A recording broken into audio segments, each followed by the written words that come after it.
हाय। आज ये वीडियो में हम ये देखेंगे कि अकाउंट्स में कौन-कौन से रिपोर्ट अवेलेबल हैं। जैसे कि ट्रायल बैलेंस हो गया, balance sheet, profit and loss, फिर टीडीएस कलेक्शन का, टीसीएस का और ऑडिट रिपोर्ट। तो सबसे पहले मैं लॉगिन कर लेता हूँ सिस्टम के अंदर। ये मैंने यूज़र आईडी डाला, पासवर्ड डाला, लॉगिन किया। तो ये मैं लॉगिन करने के बाद में रिपोर्ट सेक्शन में आ जाऊँगा। इनकम टैक्स करके जो हेडिंग है उसके अंदर ये रिपोर्ट्स अवेलेबल है। तो सबसे पहले हम जाते हैं टीडीएस रिपोर्ट में। टीडीएस रिपोर्ट क्या होता है कि जैसे कि इस पीरियड के अंदर कौन-कौन से ट्रांजैक्शन ऐसे हुए हैं जहाँ पे टीडीएस एप्लीकेबल यस था। तो यहाँ पे शो रिपोर्ट करो तो वो डेटा यहाँ पे आ जाता है। तो एक्चुअली होता क्या है, ये जो नाम की पार्टी है, ये पार्टी के सामने टीडीएस एप्लीकेबल है और कोई तो लेजर मैप है। तो सिस्टम क्या करता है, जब भी कोई ट्रांजैक्शन होता है उतना परसेंट वो टीडीएस रेट उसका डिडक्ट कर लेता है ऑटोमेटिक। तो वो जो मार्किंग होता है वो अपना अकाउंट मैनेजमेंट के अंदर, जैसे यहाँ पे क्रेडिटर्स है, इसके यहाँ पे नीचे जाएंगे। जैसे मैं आपको एडिट करके दिखा देता हूँ। अपना ये रिकॉर्ड था, तो इसको मैं यहाँ पे एडिट करूँगा, तो नीचे आऊँगा तो यहाँ पे टीडीएस का कौन सा लेजर अप्लीकेबल है, तो यहाँ पे ये मार्क है। तो ये जो लेजर है ये अपना लेजर मास्टर में से आता है और परसेंटेज वहाँ से आता है। तो ये ऑटोमेटिक लिंक है, तो जब भी वो एंट्री गिरी, वो एंट्री के सामने वो ऑटो एक एंट्री पास हो जाती है टीडीएस का, और वो यहाँ पे रिफ्लेक्ट होता है रिपोर्ट के अंदर यहाँ पे। तो मुझे पता चलता है कि ये जेवी पास हुआ था, जेवी नंबर ये है और उसका ये डेट था और ये इतना अमाउंट और इसके सामने 1%, तो ये टीडीएस अमाउंट उसका कलेक्ट होगा। तो ये हो गया टीडीएस का। वैसे ही यहाँ पे है TCS report. TCS report same, जहाँ पे टीसीएस अप्लीकेबल है यस, वहाँ पे ये कैलकुलेट होता है। अगर उसका लिमिट क्रॉस हो गया उसके हिसाब से, तो यहाँ पे शो रिपोर्ट करो, तो जो भी रिकॉर्ड होगा, जैसे ये आ गया, डीलर का नाम क्या था, पैन नंबर, कौन से इनवाइस के सामने और कितना, तो उसके समझे 0.1% के हिसाब से इतना ये कैलकुलेट होगा 73। तो ये पूरे महीने का रिपोर्ट निकालते हैं तो आपको पता चलता है कि पूरे महीने में कितना टीडीएस और टीसीएस कैलकुलेट हुआ है। तो ये रिपोर्ट का ये यूज़ है। फिर आगे जाते हैं। फिर यहाँ पे आते हैं ऑडिट रिपोर्ट। ऑडिट रिपोर्ट के अंदर होता है कि फ्रॉम डेट टू डेट के बीच के अंदर कितने ट्रांजैक्शन ऐसे हैं जिसमें cash collected more than 2 lakh है। तो वो रिकॉर्ड डायरेक्ट डिस्प्ले हो जाता है। तो अभी इससे मेरे पास डेटा नहीं होगा, फिर भी मैं दिखाता हूँ। यहाँ पे उसका नाम आ जाता है लेजर का, जीएसटीआई नंबर, कौन से ग्रुप का है और कितना अमाउंट, ये कॉलम डिस्प्ले होता है। सेम यहाँ पे एक चीज़ है, ऐसा कौन सा ट्रांजेक्शन हुआ है जिसमें कैश मोर देन 10,000 है, तो उसका रिकॉर्ड यहाँ पे आता है।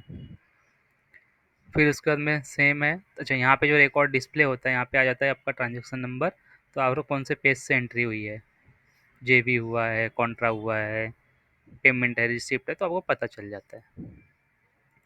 फिर दूसरा है कि डेली कैश बैलेंस जीरो हो गया, मतलब पूरे महीने में आप रिपोर्ट निकालते हो, कौन से तारीख को आपका बैलेंस जीरो हो गया, वो डेट दिखाता है सिर्फ। तो यहाँ पे ट्रांजेक्शन डेट, डीआरसीआर और बैलेंस, जिस दिन जीरो हो गया वो डेटा यहाँ पे आता है। तो आपको कुछ काम है तो आपको मालूम पड़ता है कि मेरा बैलेंस इस दिन जीरो गया था। फिर एक्सपेंस जीएसटी हेड वाइज, कि मुझे ये पता करना है कितना मैंने एक्सपेंस एंट्री पास किया है जीएसटी के हेड वाइज।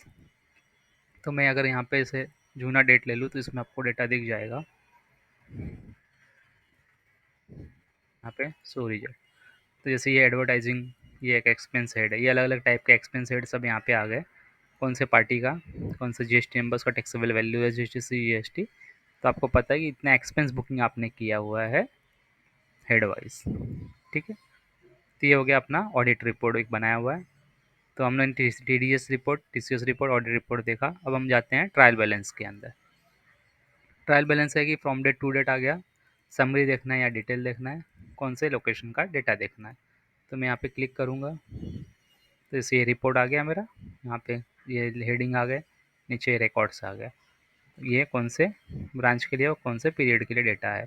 सेम अगर मुझे डिटेल देखना है तो इसको क्लिक करूँगा डिटेल पे, तो वही रिपोर्ट मेरा यहाँ पे डिटेल में आ जाएगा। तो यहाँ पे ये मेन ग्रुप, उसका सब ग्रुप, उसके अंदर सब ग्रुप और ये फिर लेजर, तो ये हिसाब से ये ऐसे दिखता है टी फॉर्मेट में। तो अगर मेरे से 4 पेज है यहाँ पे टोटल, मैं सेकंड पेज, तो अगर मुझे सीधा लास्ट पे जाना है तो गो टू लास्ट, तो ये मेरा ऐसे यहाँ पे डिस्प्ले हो जाता है। ये नॉर्मल अपना ट्रायल बैलेंस रिपोर्ट है। फिर हम आते हैं दूसरा बैलेंस शीट के अंदर। Same from date to date, कौन से ब्रांच का मुझे देखना है, और यहाँ पे रिजल्ट। तो ये मेरा डेटा यहाँ पे आ गया। अगर मुझे ये देखना है कि सन्डी डेटर्स के अंदर ये इतना बैलेंस कैसे है, या कैश इन हैंड के अंदर कैसे है, तो इसके लिए हमने क्या किया है ना, एक अलग से एनेक्सर दिया हुआ है, जहाँ से उसका ये रिपोर्ट का डिटेल आता है। यहाँ पे हमने उसको ग्रुप वाइज ही रखा हुआ है, यहाँ पे डिटेल डिस्प्ले नहीं होता है। तो उसके लिए हमने क्या किया है, ये हो गया ये, इसका एनेक्सर एक बना के दिया है यहाँ पे, बैलेंस शीट एनेक्सर, जहाँ पे हम लोग यहाँ पे आके का नाम लिखते हैं, कौन से ब्रांच का, कौन से पीरियड का, तो ये एक डेटा यहाँ पे डिस्प्ले हो जाता है। ये ओपनिंग क्या था, उसके बीच में कितना ट्रांजैक्शन ड्यूरिंग द पीरियड कितना हुआ, और क्या क्लोजिंग बैलेंस है। तो ऐसे करके ये अलग से रिपोर्ट दिया हुआ है यहाँ पे। तो वो बैलेंस शीट का प्रिंट आउट निकालते हैं, साथ में ये एनेक्सर दे देते हैं अलग से। तो ये सारे ग्रुप के ऐसे अलग अलग यहाँ से आ जाते हैं। फिर यहाँ पे है इंटर ब्रांच रिकन्साइलेशन। ये क्या होता है कि मैंने कोई भी एक अकाउंटिंग एंट्री पास की इस ब्रांच में, और यहाँ पे लिया मैंने टू हेड ऑफिस, मतलब कि इस ब्रांच के अंदर मैंने एंट्री किया हुआ है, और इस ब्रांच का लेजर मैंने अफेक्ट किया हुआ है, मतलब इसके सामने मैंने एंट्री किया हुआ। तो सिस्टम ये चेक करता है कि अगर ये एंट्री हुई है, तो इस दिन में उस ब्रांच के सामने उस अमाउंट का अगर डेबिट एंट्री है, तो same credit entry head office में एक होनी चाहिए।